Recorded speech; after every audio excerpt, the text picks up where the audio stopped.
கண்ணதாசனுடைய புகழுக்கு காரணம் அவர் எழுதிய காதல் பாடல்களா தத்துவ பாடல்களா? இதுதான் இந்த பட்டிமன்றத்தினுடைய பொருள். ரெண்டுமே ரெண்டு வெள்ளக்கட்டி எடுத்து அடித்து உடச்சி துகளாக்கி அதில் எந்த துகளை சுவைத்தாலும் இனிக்கத்தான் செய்யும். அதனால் கேட்கலாம். 8 பேர் பேசுகிறாங்க, 2 பக்கமும் 4 பேர் அவங்களுடைய வாதத்தை நிறுத்துகிறார்கள்.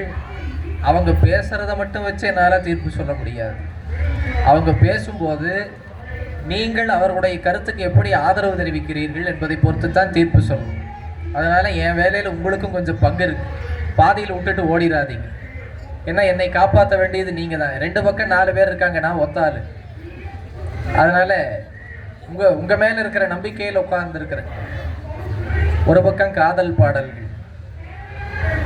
கொஞ்ச நேரம் முன்னால் அந்த நிகழ்ச்சியில் கூட அந்த பாட்டை போட்டு ஆடுனாங்க. மயக்கம் என்ன, இந்த மௌனம் என்ன பாட்டு அழகா சொன்னார். அன்னத்தை தொட்ட கைகளினால் மது கிண்ணத்தை இனி நான் தொடமாட்டேன். கன்னத்தில் இருக்கும் கிண்ணத்தை எடுத்து மது அருந்தாமல் விடமாட்டேன். உன்னை இல்லாமல் வேறொரு பெண்ணை உள்ளத்தினாலும் தொடமாட்டேன். என் உள்ளம் இருப்பது என்னிடமே, அதை உயிர் போனாலும் தரமாட்டேன். அவ்வளவு அழகா உன் உள்ளம் என்னிடத்திலே இருக்கிறதுன்னு சொல்லக்கூடிய காதல் ஒரு பக்கம் நிற்குது. வாழ்க்கை என்றால் 1000 இருக்கும், வாசல் தோறும் வேதனை இருக்கும். வந்த துன்பம் எதுவென்றாலும் வாடி நின்றால் ஓடுவதில்லை. எதையும் தாங்கும் இதயம் இருந்தால் இறுதி வரைக்கும் அமைதி இருக்கும். தத்துவம் ரெண்டையும் தராசில் நிறுத்தி பார்க்கணும். முள்ளு எப்படி ஆடுதுங்கிறத இவங்க பேசும்போது தெரிஞ்சுக்கலாம். முதல்ல எப்பவுமே மகிழ்ச்சியாக தொடங்கினா எல்லாருக்கும் மகிழ்ச்சியாக இருக்கும். அதனால் காதலிருந்து தொடங்குவோம். காதல் தொடங்கும் போது மகிழ்ச்சியாக இருக்கும், முடியும் போது எப்படி இருக்குங்கிறத அனுபவித்தவங்களுக்கு தெரியும், அனுபவிக்கிறவங்களுக்கு போக போக தெரியும். அந்த வகையில் முதல் பேச்சாளராக காதல் பாடல்கள் தான் கண்ணதாசனுடைய புகழுக்கு காரணம் என்று சொல்ல வருபவர் தமிழாசிரியர், கவிஞர், தமிழ்நிலா சண்முகதேவி அக்கா அவர்கள். காதல் பாடல்களை பற்றி அவர்கள் கருத்துக்களை கேட்போம். உங்கள் அன்பான கைதட்டலோடு அவர்களை வரவேற்கின்றேன்.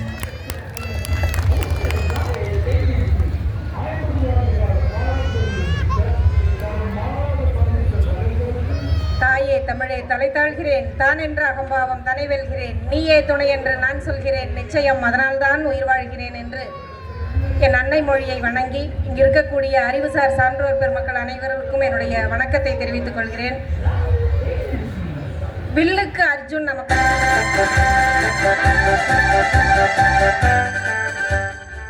காதலுக்கு பேச வரும்போதே அங்க உற்சாகம் தானா வந்துருச்சு.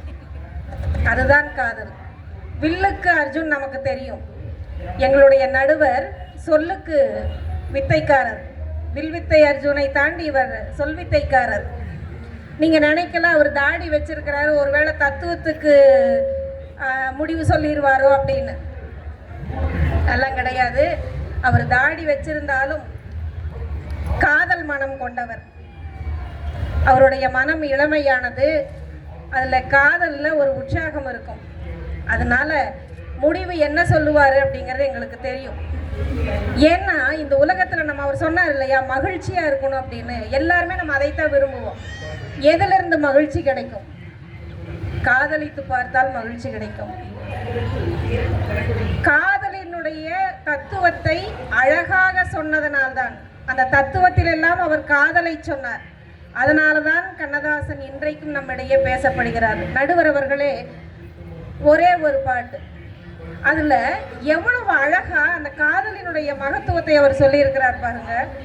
கண்களில் நீலம் விளைத்தவளோ, அதை கடலினில் கொண்டு கரைத்தவளோ, பெண்ணுக்கு பெண்ணே பேராசை கொள்ளும் பேரழகெல்லாம் படைத்தவளோ, அவள் செந்தமிழ் தேன்மொழியாள், நிலாவென சிரிக்கும் மலர் கொடியாள், நிலாவென சிரிக்கும் மலர் கொடியாள். இப்படி பெண்ணை வர்ணிக்கும் போது கூட அவர் மொழி மீது கொண்ட காதலும் அந்த பெண்ணின் மீது கொண்ட காதலையும் ரொம்ப அழகா சொன்னார். எத்தனை பாட்டு, எத்தனை காதல், எத்தனை வகை, அத்தனையும் அழகாக சொன்னவர் கண்ணதாசன். பொதுவாக அவருக்கு கா அப்படிங்கிற ஒரு எழுத்து அவருக்கு ராசின்னு சொல்லுவாங்க. பேரே கண்ணதாசன். முதல் பாடல் கலங்காதிரு மனமேன்னு ஆரம்பிச்சு எழுதினார். அவர் கா எழுத்துல தொடங்கின அத்துணை பாடல்களும் சூப்பர் ஹிட். நிறைவாக அவர் எழுதின கண்ணே கலைமானே உட்பட. ஆக அதுலேயும் காதல் இருந்தது. இப்போ ஒரு குடும்பம் இருக்கு, கணவன் மனைவிக்குள்ள ஒரு சண்டை வருது. அந்த சண்டையில கூட எவ்வளவு நாகரிகமான ஒரு காதலை வெளிப்படுத்த முடியும் அப்படின்னு பாருங்க. காதல் சொன்ன பெண்ணை என்று காணுமே கண்ணா, யாரை வச்சுட்டு பாடுறாங்க? அந்த குழந்தைய வச்சுட்டு ரெண்டு பேரும் அவர்களுடைய ஊடலை காதலாக வெளிப்படுத்துகிறார்கள். அதுல எவ்வளவு அழகான வார்த்தைகளை கண்ணதாசன் போட்டிருக்கிறார். காதல் சொன்ன பெண்ணை இன்று காணுமே கண்ணா, கட்டியவள் மாறிவிட்டாள் ஏனடா கண்ணா, தாலி கட்டியவள் மாறிவிட்டாள் ஏனடா கண்ணா. உடனே மனைவி சொல்றா, காதலிதான் மனைவி என்று கூறடா கண்ணா, அந்த காதலிதான் மனைவி என்று கூறடா கண்ணா. எப்படி? நான் தானே மனைவி, அன்று காதலித்தார், இன்று மனைவியா இருக்கிற, ஏன் என்கிட்ட சண்டை போடுறாரு அப்படின்னு குழந்தையை வைத்து கொண்டு அவர்களுடைய காதலை வெகு அழகாக வெளிப்படுத்தக்கூடிய வரிகளை கண்ணதாசன் அவர்கள் இன்றைக்கும் கேட்கக்கூடிய வகையிலே படைத்திருக்கிறார் என்று சொன்னால் அவரினுடைய புகழுக்கு காரணம் காதல் பாடல்கள் தான். எத்தனை பாடல்கள்! கண்ணதாசன் பொதுவாக நம்ம இன்னைக்கு ஏதாவது ஒரு விஷயத்தை தேடுறோம் அப்படின்னா கூகுளில் அடிச்சு தேடுவோம். இன்றைய கவிஞர்களுக்கு கண்ணதாசன் ஒரு கூகுள் மாதிரி. வாலி சொல்கிறார், இளமையான பாடலுக்கு காரணம் கண்ணதாசன் தான் அப்படின்னு. அந்த இளமையான பாடலுக்கு எது காரணமாக இருந்தது? காதல் காரணமாக. அவர் எழுதின காதல் பாட்டுகள் அத்தனையுமே காலம் எத்தனை கடந்தாலும் ரசிக்கிற மாதிரி இருக்குது. பொதுவா நம்ம ஒரு கற்பனையில் இருப்போம். ஒரு 24 வயசு 25 வயசான ஒரு ஆணுக்கு எப்படியெல்லாம் பெண் வரணும் அப்படின்னு ஒரு கற்பனை இருக்கும். பெண்ணுக்கு எப்படியெல்லாம் ஆண் வரணும் அப்படின்னு ஒரு கற்பனை இருக்கும். ஆனால் அது நடக்குமானா தெரியாது. நடக்கலாம், நடக்காமே இருக்கலாம். அப்போ தேடிய வாழ்க்கையை விட கிடைத்த வாழ்க்கையை நம்ம வாழ பழகிக்கணும் அப்படிங்கிறதுக்கு ஒரு உதாரணம். ஒரு ஆண் சொல்றான், காதலித்தாள் மாறிவிட்டால் வாழ்வு என்னாகும்? என்னை காதலிச்சா ஆனா இப்ப மாறிட்டா என்னுடைய வாழ்க்கை என்னாகும் அப்படின்னு கேட்குறான். அதுக்கு அந்த பெண் சொல்றா, அன்பு காட்டுகின்ற வேறிடத்தில் காதல் உண்டாகும் அப்படின்னு சொல்றான். உடனே ஆண் சொல்றான், வருவதெல்லாம் காதலித்தால் வாழ்வு என்னாகும்? வர்றதெல்லாம் காதலிச்சா வாழ்க்கை என்னாகும்? அதுக்கு பேரு காதலா அப்படின்னு கேட்கும்போது அந்த பெண் சொல்றா, வாழ்க்கையை காதலித்தால் நிலைமை நன்றாகும். ஆக நம் வாழ்க்கையை காதலிக்க வேண்டும். அதுக்கு நம்முடைய மனசு லேசா இருக்கணும், மகிழ்ச்சியா இருக்கணும். இதெல்லாம் இருக்கணும்னா காதல் பாடல்கள் கேட்கணும். அதனாலதான் கண்ணதாசனுடைய காதல் பாடல்கள் இன்றைக்கும் இவ்வளவு பேரோடும் புகழோடும் இருக்கு. கண்ணதாசன் காதல் வாழ்க்கையை கொண்டாடினவர். அவர் சொல்றாரு, வசமான பெண்ணும் வளமான கிண்ணமும் வாழ்க்கையில் உள்ள மட்டும் வாராது வஞ்சகம் என்னிடமே வாராது மரண பயமேன்னு சொல்றாரு. ஆக ஒரு காதல் கொண்ட மனசு இந்த வாழ்க்கையை ரசிக்க வைக்கும். ரசிக்கும் பொழுது மரணம் கூட வாராது அப்படின்னு சொல்றாரு. பொதுவாக நம்ம கடிதம் எழுதக்கூடிய பழக்கம் இருந்தது. இன்னைக்கு எல்லாமே மாறி போச்சு. கடிதம் எழுதுறதுன்னு என்னன்னு இன்னைக்கு இருக்கக்கூடிய தலைமுறைக்கு தெரியாது. அந்த கடிதம் எழுதும்போது நம்முடைய உணர்வுகளை எல்லாம் அந்த எழுத்துல கொட்டுவோம். அவர் ஒரு கடிதமா ஒரு பாட்டு எழுதுறாரு, அன்புள்ள மான்விழியே ஆசையில் ஓர் கடிதம் நான் எழுதுவதென்னவென்றால் உயிர் காதலில் ஓர் கவிதை. உயிர் காதலில் ஒரு கவிதையை வடிக்கிறாராம். உடனே அவங்க சொல்றாங்க, அன்புள்ள மன்னவனே ஆசையில் ஓர் கடிதம் அதை கைகளில் எழுதவில்லை இரு கண்களில் எழுதி வந்தேன். இதை விட காதல் பாட்டுக்கு வேற என்ன எடுத்துக்காட்டு வேணும்? கடிதத்தின் மூலமாக தன்னுடைய காதலை தூது விட்டவர் கண்ணதாசன். கண்ணதாசன் அவர்களுக்கு பெண் பார்க்கறாங்க. கிட்டத்தட்ட ஒரு 8 பெண்கள் பார்த்தாச்சு. கண்ணதாசன் கிட்ட அவங்க அம்மா கேட்குறாங்க, உனக்கு இதில் எந்த பொண்ணு பிடிச்சிருக்கு அப்படின்னு. அதுக்கு அவர் சொல்கிறாரு, 8 பொண்ணையும் பிடிச்சிருக்குது அப்படிங்கிறாரு. அடே என்னடா அது, இல்லைம்மா எனக்கு 8 பொண்ணும் பிடிச்சிருக்குது அவர் சொன்னாலும் அவங்க அம்மா 8ஆவதாக பார்த்த பொண்ணை அவருக்கு கல்யாணம் பண்ணி வைக்கிறாங்க. ஒரு மாதம் ஆகுது. அப்போ அந்த அம்மா கூப்பிட்டு, அடே கண்ணதாசா, உனக்கு கல்யாணமாகி 1 மாதம் ஆச்சு, கல்யாண வாழ்க்கை எப்படி போகுது அப்படின்னு கேட்குறாங்க. அப்போ அவர் சொல்கிறாரு, அம்மா நீ பார்த்த பொண்ணு மாதிரி இந்த உலகத்தில் யாருமே பார்க்க முடியாதுமா. நான் என்ன வார்த்தை பேசினாலும் எதிர்பேச்சு பேசுறதில்ல, அமைதியாக இருக்கிறா அப்படின்னு. அதுக்கு அவங்க அம்மா சொன்னாங்க, அடே அந்த பொண்ணுக்கு 2 காதும் கேட்காதுடா, அதனால தான் பேசாமல் இருக்குது அப்படின்னு. ஆனாலும் அவர் சொல்கிறார், காது கேட்காட்டுனா என்ன, அவளுடைய அந்த அன்புனால எனக்கு சேவை செய்தால அந்த சேவையில் கிடைச்ச அந்த சந்தோஷம் இருக்குல்ல, அதை எவ்வளவு கொடுத்தாலும் தகும். அந்த மாதிரி வாழ்க்கை எனக்கு கிடைக்காது. அவள் காது கேட்காதவளாக இருந்தாலும் கூட என்னுடைய செவிகளிலே அவளுடைய அந்த சேவை வந்து நான் பார்க்குறேன்ல, அந்த பார்வைக்கு ஈடு இணை கிடையாது. இவளை மாதிரி ஒரு பொண்ணை நான் பார்த்ததே இல்லைன்னு சொல்கிறாரு. ஆக ஒரு அன்பான காதல் எல்லா குறைகளையும் மறக்க செய்யும். அந்த காதல் தான் கடைசி வரை நம்மோடு பயணிக்கும். எவ்வளவு செய்திகள், எவ்வளவு ஒரு கட்டுனா காது கேட்காத பொண்ணை கட்டணும் அப்படின்னு அக்கா சொல்றாங்க. அதுக்கு நம்ம கண்ணதாசனா இருக்கணும். அதை பொறுத்து போற அந்த அன்பு நெஞ்சம், கண்டிப்பா அந்த அன்பு நெஞ்சம் நமக்கு இருக்கணும். இப்படி ஒரு கூட்டத்துல கண்ணதாசன் பார்த்து ஒரு இளைஞன் கேட்கிறான், நீங்க ஒரு பாட்டு எழுதுனீங்களே, அந்த பாட்டுல ஒரு பிழை இருக்குது அப்படின்னு.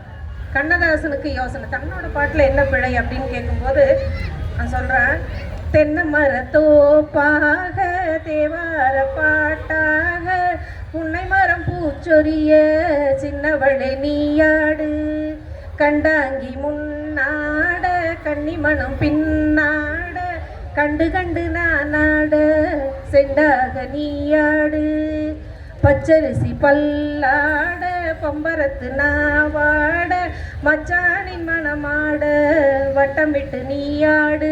இப்படின்னு ஒரு பாட்டு நீங்க எழுதுனீங்களே, பல்ல ஆடுனா கிழவியா குமரியா, எப்படி காதல்ல பல்ல ஆடும் அப்படின்னு கேட்கும்போது கண்ணதாசன் அந்த தவறை உணர்ந்தாராம். ஆக ஒரு தன்னுடைய வாழ்க்கையில எப்பவுமே இப்ப இந்த பொருட்காட்சியில நம்ம சுத்தி வரோம் அப்படின்னா கைகளில் பை இல்லாம நீங்க போய் பாருங்களேன், அது ஒரு சந்தோஷம்.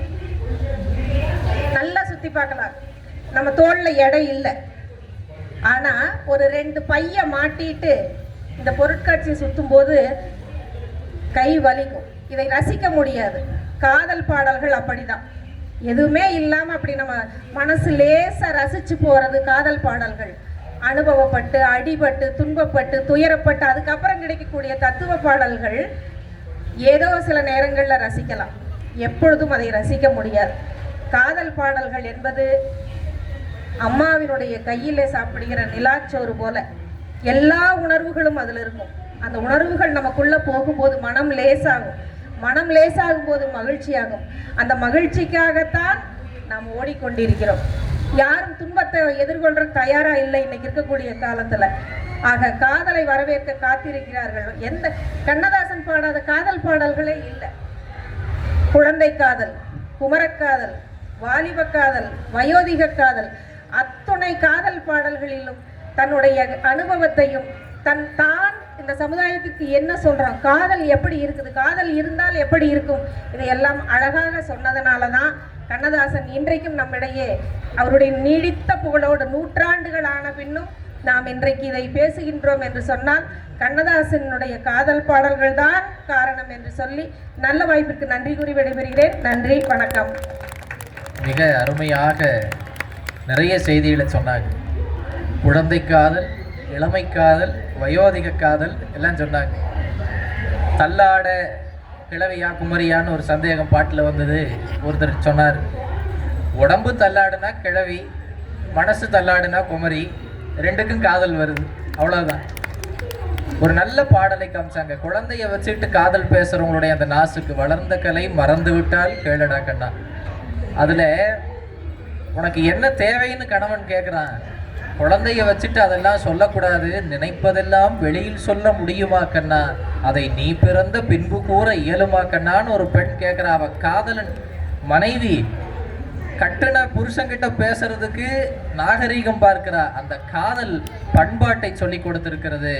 அந்த பண்பாடு மிக்க காதலிலே தான் கண்ணதாசனுடைய வெற்றி இருக்கிறதுன்னு தமிழாசிரியர் மாணவர்களுக்கெல்லாம் அழகா சொல்லுவதை போல சொல்லியிருக்கிறாங்க. எனக்கு என்ன ஒரே ஒரு வருத்தம்னா, காதல் பாட்டு கேட்கறது அம்மா கை சோறு சாப்பிட்ற மாதிரி இருக்குன்னு சொன்னாங்க. பல பசங்களுக்கு அம்மா கை சோறு மறந்து போனதே காதல் பாட்டு கேட்க ஆரம்பிச்சதுக்கு அப்புறம் தான். அதையும் நம்ம யோசிக்கணும். ஆனால் கண்ணதாசன் பாடல்ல காதல் கூடவே கண்ணியம் இருக்கு என்பதை ஆணித்தரமாக நிறுவிய அவர்களுக்கு அனைவரின் சார்பிலும் நெஞ்சம் நிறைந்த வாழ்த்துக்களை சொல்லி ஒரு பாடலுக்கு நகர்கிறோம்.